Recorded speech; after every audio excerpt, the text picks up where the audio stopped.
जय श्री राम भक्तों, राम राम। आज मैं आपको सिखाऊंगा मात्र एक दिन में। मेरे को एक दिन का टाइम दे दो। एक दिन के अंदर ही आपका मंत्र सिद्ध हो जाता है। ये मैं आपसे वादा करता हूं। अगर मंत्र सिद्ध हो गया तो आपकी तीसरी आंख खुलने में ज्यादा समय नहीं लग सकता और देवताओं से आपकी बातचीत हो सकती है। अगर आपका मंत्र सिद्ध हो जाता है तो, ऐसे नहीं। अगर आपका मंत्र ही सिद्ध नहीं हुआ तो आप कैसे, तो आपकी तीसरी आंख खुलेगी, कैसे देवी देवता आपके ऊपर प्रसन्न होंगे। आज जो मैं तरीका बताने जा रहा हूं वो तरीका है मात्र एक दिन में ही आपका मंत्र सिद्ध हो जाता है। आज जो मैं बताऊं वह उपाय आप कर लो। इस उपाय को आप एकादशी को करोगे तो ज्यादा सफलता मिलेगी। ऐसे 5 टुकड़े भोजपत्र के मार्केट से आपको लाना है, ठीक है। इस एक टुकड़े पर जो भी आपके पास में मंत्र है, चाहे कोई देवी देवता का हो, चाहे कोई यक्ष हो, पिशाच हो, कर पिशाच हो, जो भी हो, किन्नर जो भी हो, ना, आपका जो भी मंत्र है, उस मंत्र को हल्दी चंदन से आपको इस टुकड़े पर, आपको जो भी आपका मंत्र है उस मंत्र को आपको लिखना है एकादशी के दिन, ठीक है भक्तों। अभी 2-4-5 दिन में एकादशी आने वाली है, ठीक है। ध्यान रहे, एकादशी 1-2-4-5 दिन में आने वाली है, ठीक है ना। एकादशी को भोजपत्र पर इस टुकड़े पर जो भी आपका मंत्र है वो लिखना है। फिर उस टुकड़े को आपको अपने सामने ऐसा रख देना है। ऐसा एक दीपक लेना है, ठीक है ना। ऐसा एक दीपक, ऐसा ही लेना, तो ऐसा ही लेना है ना, जो सीधी बत्ती वाला दीपक है ना। और ऐसा आपको लोटा लेना है, ये पानी का भरना है।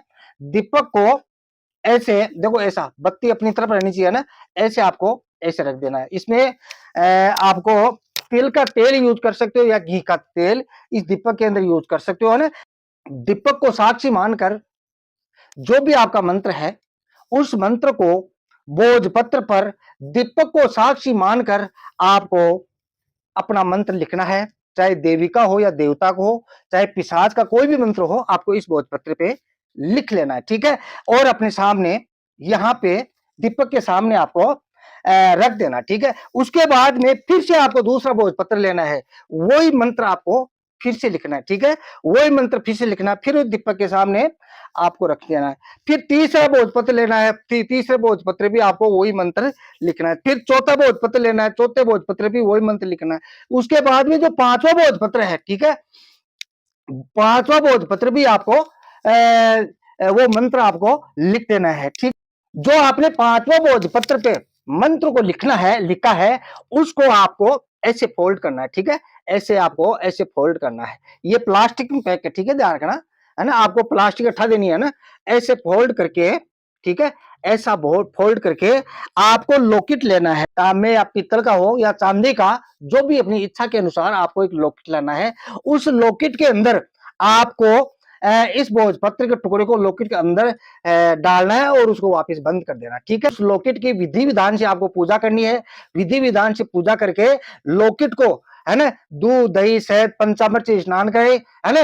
और जो भी मंत्र है, ठीक है, जो भी आपका मंत्र है उसी दिन, ठीक है, एकादशी के दिन ही जो भी आपका मंत्र है उस मंत्र को 108 बोलकर ये जो लॉकेट है इसके ऊपर आपको 3 फूंक मार देनी है, ठीक है। ये फूंक मारकर उस लॉकेट को आपको गले में डाल लेना है, ठीक है। यही ध्यान रखना है, उस लॉकेट को आपको गले में डालना है। उसके बाद में फिर आपके पास में 4 भोजपत्र के टुकड़े बचे, ठीक है। तो आपको क्या करना होगा, आपको 250 ग्राम आटा लेना है। जौ का आटा मिलता है, बहुत ही उत्तम, ठीक है। अगर नहीं मिलता है तो आप गेहूं का आटा भी ले सकते हो। गेहूं का आटे में थोड़ा तिल डालना है, ठीक है, थोड़े इंद्र जो आपको डालने हैं, ठीक है। तिल आपको काले डालने हैं, ठीक है, और थोड़ा इंद्र जो डालना है और उसमें थोड़ा दही डालना है, थोड़ा दूध डाल देना है, ठीक है। इस प्रकार से उस 250 ग्राम आटा आपको लेना है और 250 ग्राम आटे के 4 भोग करने आपको, ठीक है। छोटे छोटे 4 टुकड़े कर लेना है, ठीक है। फिर थोड़ा आटा लेना है। आटे के अंदर ये जो भोजपत्र है 4 टुकड़े, भोज 4 टुकड़े आपके पास भोजपत्र के बचे हैं, ठीक है। एक टुकड़ा आपको लेना है और इसको फोल्ड करके और जो आटा आपने लिया है उस आटे के अंदर आपको डालकर एक पिंड बना लेना, एक पिंड आपको बना लेना, ठीक है। एक पिंड हो गया, ठीक है। उसके बाद में दूसरा भोजपत्र लेना है और थोड़ा आटा लेना है, ठीक है भाई। 250 ग्राम आटा लिया, ठीक है। थोड़ा थोड़ा उसमें आटे का 4 भाग कर लेना है और थोड़ा थोड़ा आटा लेके और भोजपत्र को फोल्ड करके आपको 4 जो भोजपत्र है, ठीक है, और 4 भोजपत्र लेना है और 4 पिंड बनाना है, ठीक है। ये बात आपको समझा गई।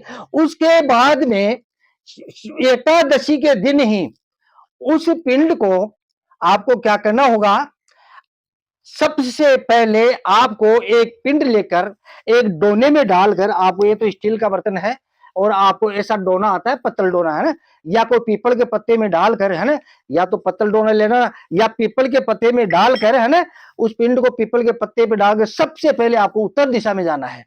अपने जहां जहां पर आपको आप बैठकर देवताओं की साधना करोगे, है ना, देवताओं के दर्शन करोगे, ठीक है, तो आपको उत्तर दिशा में जाना है। सबसे पहले जिस स्थान पे आप बैठ के साधना करोगे, जिस स्थान पे आप देवताओं को बुलाओगे, आपको सबसे पहले उत्तर दिशा में जाना है। उत्तर दिशा में अगर आपको गाय मिलती है तो बहुत ही उत्तम है ना। गाय जहां मिलती है आपको उस पिंड को गाय को खिला के आना है, ठीक है।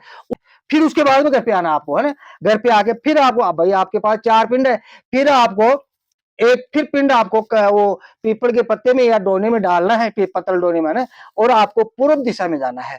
पूर्व दिशा में अगर कोई कौवा मिलता है बहुत ही उत्तम बात है, अगर नहीं मिलता है कोई बात नहीं, जो भी आपको जानवर मिले उस जानवर को आपको खिला के आना है, ठीक है बात, ठीक है। ये बात आपको समझेगी। उसके बाद में तीसरा पिंड लेके आपको दक्षिण दिशा में जाना है। दक्षिण दिशा में एक ही बात का ध्यान रखना है, आपको कोई कुत्ता मिले या बिल्ली मिले उसको ही आपको खिला के लाना है, ठीक है। वो खाए या न खाए उसके पास में रख के आ जाना, ठीक है। चौथा जो पिंड है उसको लेकर आपको पश्चिम दिशा में जाना है और बियावान जंगल में जहां भी एकांत स्थान हो उस स्थान पर आपको यूं ही रख के कि आप बहुत बड़े पुण्य कमा चुके हो और आपके गले में जो लोकेट धारण कर लिया है उस लोकेट को ये मान के चलो कि मैंने आज मेरा ये जो मंत्र है इसकी मैंने सिद्धि प्राप्त कर ली है। उसके बाद में रात्रि के समय में बैठकर आपको ध्यान साधना करनी है। ध्यान रहे भक्तों, रात में 9 बजे के बाद में कम से कम 1 घंटा आपको ध्यान साधना करनी है। ध्यान साधना के अंदर आपका इष्ट आपके सामने आने लगेगा, कल्पना में आने लगेगा। उसके बाद में एक छोटा सा अनुष्ठान कर लेना।